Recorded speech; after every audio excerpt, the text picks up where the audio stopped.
Hello and welcome back to AutoKnerd, the place where the car industry attempts to get its soul back. My name's Andrew Sardone, and today I'm going to be walking through one of the most overlooked parts of the automotive sales process. It's one of those spots that if we can find a shortcut, we usually will go ahead and take that shortcut. And trust me, most of us, when it comes to this particular topic, have been doing it very, very wrong. And I'm going to iron this out, and with a little luck, make sure that you have every tool in your arsenal to be able to set that test drive up for killer success. So, without further ado, let's jump into it. Time to talk about information discovery. Here we go. We're going to kick today off with a story. Back in the day when I first started selling, this whole CX thing, customer experience, I really didn't know too much about or even care about. And the reason is I was brand new. I was just trying to figure out the ropes here. But there's a story that sticks with me that I kick myself with an awful lot. And that's when we just get into this mode of almost like window shopping people. But when you're new, you really don't know what window shopping is. And you don't really realize that prejudging tends to put you on a path of lack of sale. So, this particular story comes out of my first few weeks in the business. Customer came in and they told me exactly what they were looking for. Perfect. They nodded, they smiled. I gave them pretty much all the information that they were looking for, like I said. And 5 minutes later, we were on a test drive. Pretty simple. They came in, I want that. Cool. Let me grab a key, pull it around, take it for test drive. Done. Right. The whole thing. It would have been, it felt like it was super easy. Yet you might be setting yourself up for disaster because the test drive is an extension of needs assessment, but it's an extension in such a way that you to gather more information along the drive so you can leverage that to make a stronger case as to why this car has positive transformational change for this customer's life. But this particular one, the customer, I thought I was doing everything right. I asked the questions. They said yes. Trunk big enough? Yes. Will it fit your kids? Yes. Will the dog fit in the hatch? Yes. We're good. Good. We're going in the right direction. But we get on the test drive and it was awkward, like super awkward. I didn't know them. They didn't know me. I asked some questions. They answered the questions, but still, we didn't know who we were. They asked me some questions about the tech. I answered those things, and it hit me like a wrecking ball because we got back to the dealership, and the first thing out of their mouth when they got out of the car is, "Thanks, we'll just think about it." And then I got to thinking about it. Where did it go wrong? Everything seemed perfectly fine. They came in, we found the car, they drove the car that they wanted, and yet nothing. The reason that I never saw this individual again is because I didn't actually work on the actual sale. I worked on the vehicle, but customers don't come in to essentially buy cars and get high payments. It's not a customers don't come in to buy cars or when customers come in, it's not about the money. It's not about the product. This relates back to the human. The fact that I didn't earn their story, I didn't earn their roadmap, means that I completely missed the human part here. And if you haven't earned the right to hear the story from the customer, it means they don't trust you. It means that there's just nothing there. And if you haven't earned that trust, you haven't really earned the right to take them on a test drive now, have you? The reason that you haven't earned the right yet is because most consultants during this time use the needs assessment as a warm up. Like going through a checklist, you smile, you shake hands, and ask, what brings you in today? And then, bam, apparently, we then know exactly what the customer wants. We do a feature dump and we just spew all the data on top of them. They're not confused.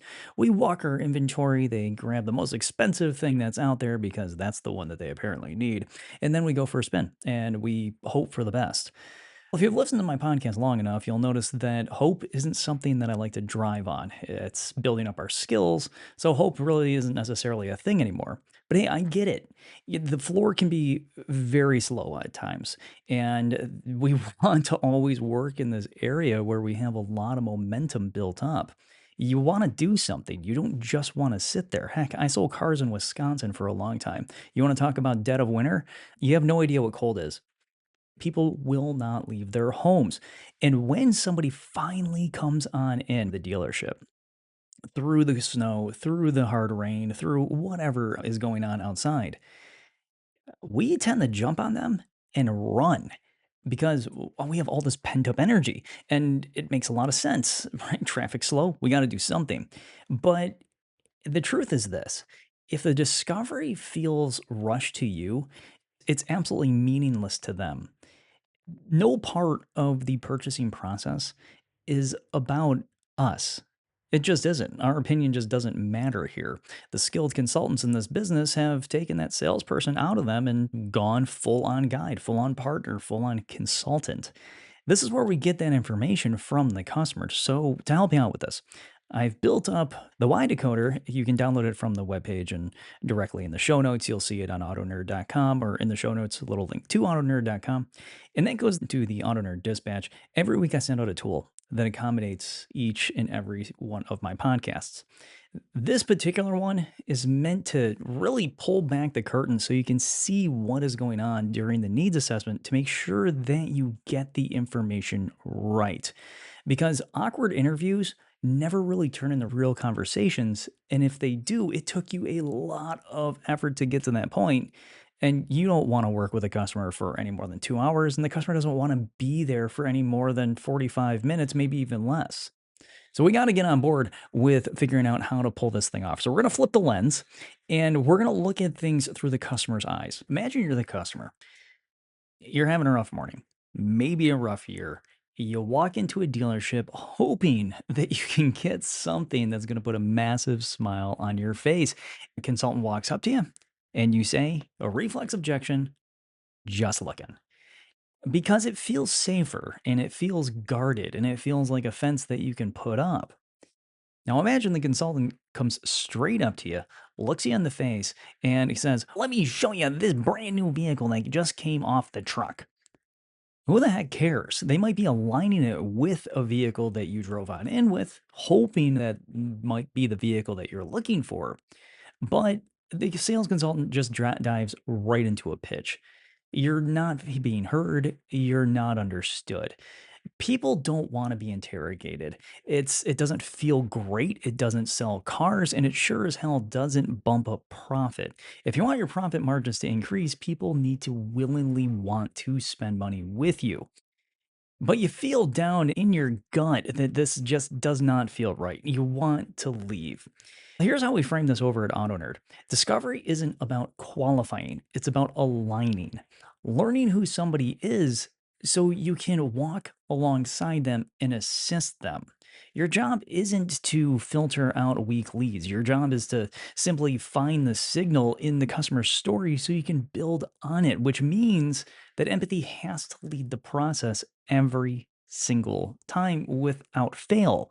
And it also means one other really big thing: you got to slow down. I know you hear it a lot, and I know you tell yourself that a lot, but you have to slow down. Remember, 85% of the conversation has to be about the customer. Only 15% is about the product, which means that the customer story is so much more important. They're going to tell you exactly why the car is the best one for them. You just need to get that information. Let's strategize and break this down. Step one, you got to build permission up to ask additional probing questions. You're not a cop, you're not an officer, you're not somebody that is out there meant to interrogate.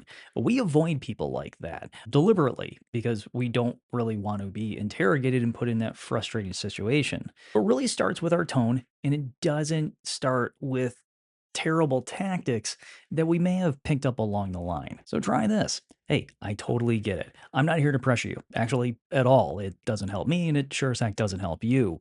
I just want to make your time the most useful here as possible. Mind if I ask you a few questions so I don't waste any of our time?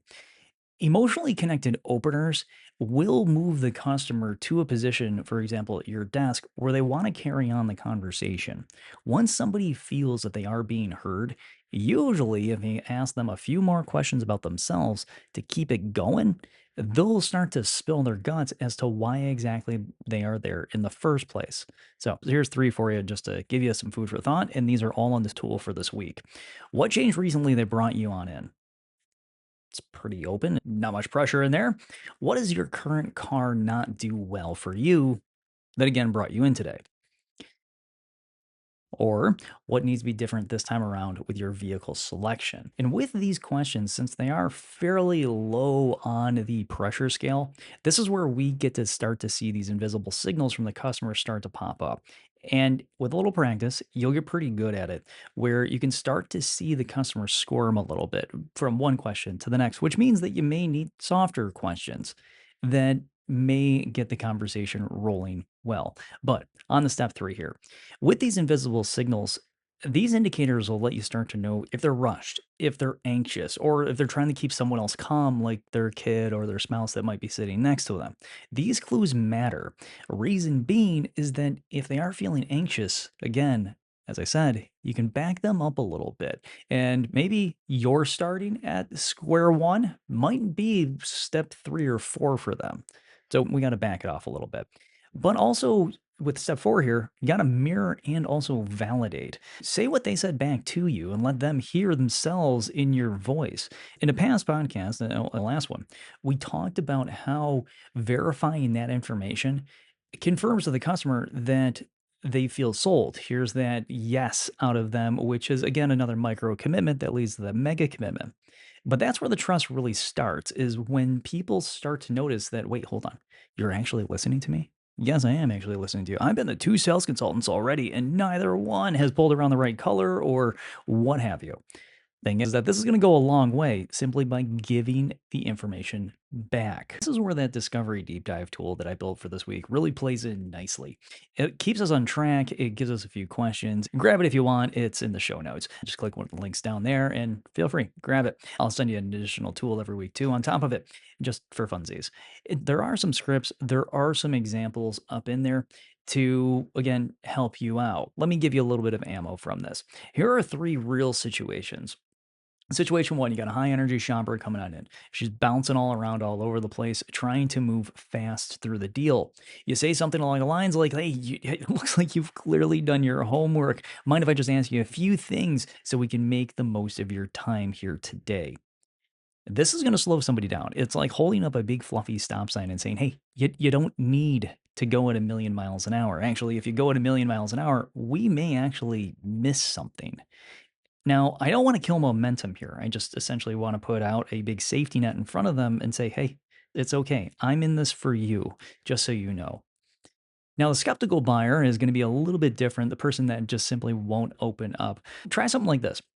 Hey, you know what? Totally fair, man. If I were you, I'd be cautious too. You want me to just give you the space for a quick moment, or would it help if I ask you a couple questions, just help you narrow a few things down? Heck, I have 300 cars here and they're all uniquely different. This puts that pillow again back in front of the customer.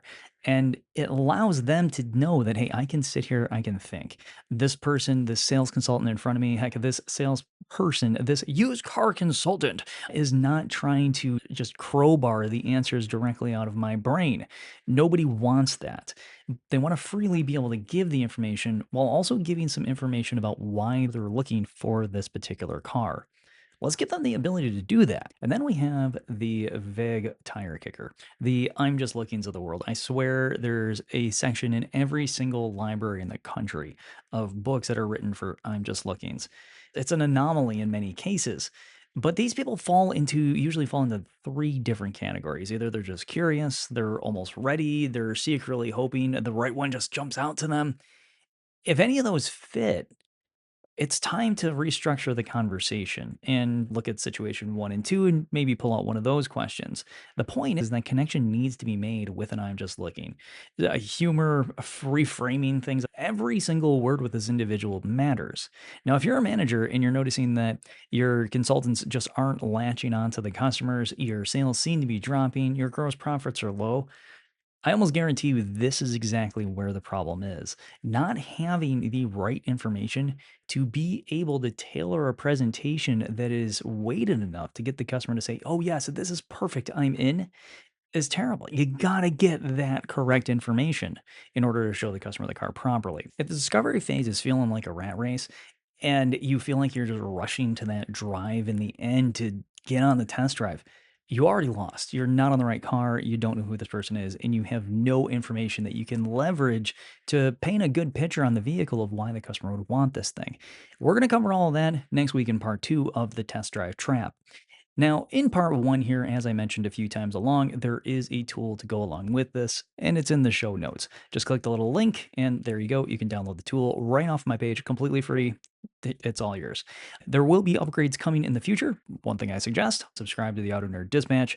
The AutoNerd Dispatch will give you all the information that you need as far as this episode and what's coming up next. In addition to that, I always drop another tool into that to just help you on your path to be the best possible version of yourself. So remember, if you feel yourself going too quickly, listen harder, slow down, and remember the car isn't the hero in any car deal. The customer is. And at the same time, you're just a guide. Our jobs are actually pretty easy and a whole lot of fun when we finally figure out what the moral to our story is.